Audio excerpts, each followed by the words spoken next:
So you're considering joining a team. Well, in this video today, I'm gonna break down all the questions that I would ask. And if you stick around to the end, I'm gonna even share the questions that you wanna make sure the team leader is asking you to know that you're in the right hands. So let's jump in. The very first thing is I would ask every single team that I'm considering on joining, what are your processes that you have in place? And just leave it at that. Let them answer the processes that they're running in the business. You want to hear things like that they have a process around a CRM, that they have a process around inbound leads, that they have different lead sources and different ways that they're delivering those to people, as well as things like, hey, here's the roadmap for your success. This is the way we're going to start training you. This is how we're going to advance you through training. You want to know that there's a process in place that you're going to be able to go into so that you can learn as much as possible and not just be thrown to the wolves. Second thing you want to ask specifically is, how do you create structure for your agents? And the reason that's a little bit different is that's a more personal question about once you're through the processes and you're operating as an agent,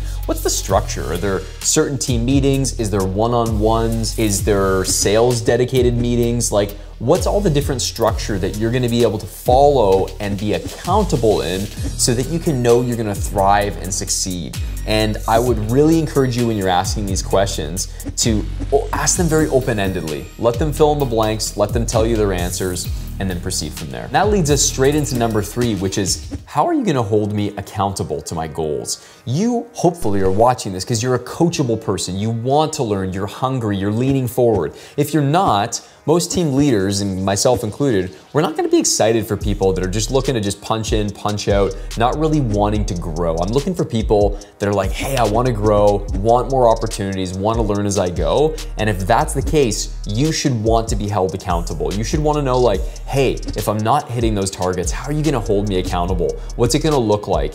This isn't a question about how are they gonna hold your hand, but it's a question about how are they gonna keep you on track to those big processes, structure, and systems that they've put in place so that you can thrive and succeed and hit your goals. And speaking of accountability, the fourth thing you're going to ask is, am I gonna be shadowing somebody? And you wanna know, is there a specific agent that they've already got in mind that they're gonna pair you up with?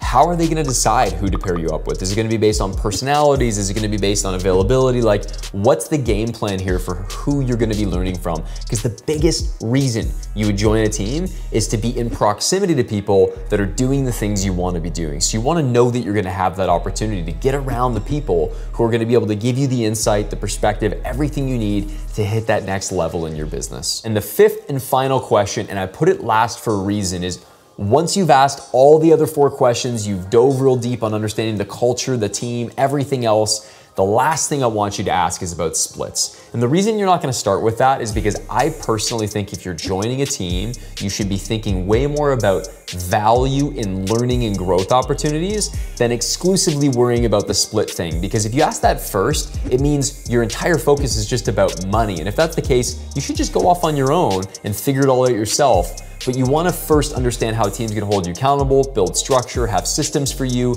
and then you can ask the question of, how am I gonna be splitting up my income? And you wanna know that for your gross commission income as a salesperson, the difference between the buying side transactions and the selling side transactions. Typically, teams are gonna take a little bit more on the selling side because they're paying for more things up front, like the marketing that goes in, the signage that goes in, staging, cleaning, whatever the case may be.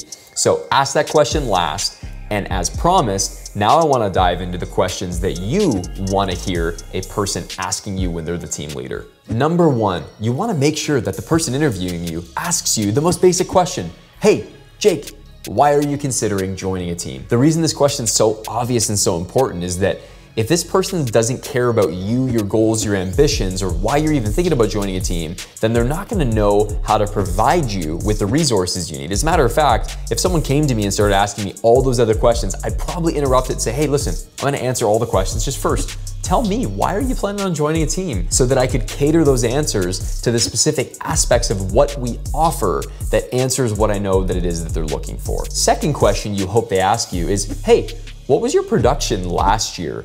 The reason this question is important is it leads into the third question, which is what are your goals? Where are you trying to get to? So I wanna know, number one, why are you thinking about joining a team? What's the problem that I'm trying to help you solve? Number two is I wanna know where are you coming from? And number three, where are you going? So that I can help structure your experience of joining a team to make sure that you end up in the right place. The famous saying in real estate is people don't come and go to your team based on what ends up happening. They come and go based on how they were onboarded, meaning the initial expectations, the experience of when they first joined, the actual laying the foundation for that experience, because frustration is the gap between expectations and reality. So the more you can bridge that gap, find out what someone's reality is, the better. So you wanna make sure that they're asking you these 3 essential questions so far. And the fourth question is projecting way out into the future, which is where do you wanna be in the next 3 to 5 years? And this is important because where you wanna be a year from now doesn't necessarily matter if we can't identify where it is you're trying to get to. Are you trying to build your own team in 5 years? Or are you looking for a stable place that you can build your brand and your career around? Like, what's the goal for you as a person? And by asking that, it's gonna really help that team leader drill down and understand if you're a good fit, if they can help you, and what the future for you can look like. And the fifth and final thing that a team leader should be asking you is, hey, now that we've talked, how do you think this team can support you in achieving your goals? And this is a little bit of an objection handle from the team leader, but the reason you want to hear this question is it makes sure that they're checking in with you throughout the conversation to go, look, we've talked about everything that we're gonna do. We've talked about everything that would be expected of you. How do you think this team's gonna help you achieve your goals? At the end of the day, you join a team for yourself. You're not joining a team for the team, you're joining a team for you to be able to advance your career, have opportunities, move forward and grow. And the team leader should be checking in to make sure that their team is going to accompany that and accommodate your goals moving forward. Now, if you watch this video and you're thinking, Jake, all those questions seem really basic, then the challenge would be this. Number one, start with these questions. These are the fundamental, foundational questions about understanding where you're going, how the team's gonna help you get there. And a lot of these questions get overlooked and clouded by things that are seemingly important, but actually aren't important. Things like, hey, what CRM do you guys use? Or things like, hey, what's the expected time that I'm supposed to come in? Those things can all be sorted later, but start with the most important fundamental details, which is, here's where I'm trying to get to, how are you gonna help me get there? What are the structure, systems, accountability to help me achieve my big picture goals? And until you've really clarified that, the nitty-gritty details do not matter at all. And I see people get hung up on things like spending all their time talking about splits. But again, to use the analogy of a pie, a really big pie and a tiny split is way better than owning all of a pie and you have a crumb. And the reason that matters is, did you know that with Amazon, Jeff Bezos only owns a tiny sliver of Amazon now, but that tiny sliver earns him billions of dollars every year. So that is super important in you understanding that you'd rather have a smaller part of something really big than own all of something that's non-existent. Remember, a million multiplied by 0 is still 0. So you could own every little piece of something, but if it's 0, you don't got nothing. So don't focus on the splits, don't focus on the little nitty-gritty details, focus on the big picture, and you'll be amazed if you use this framework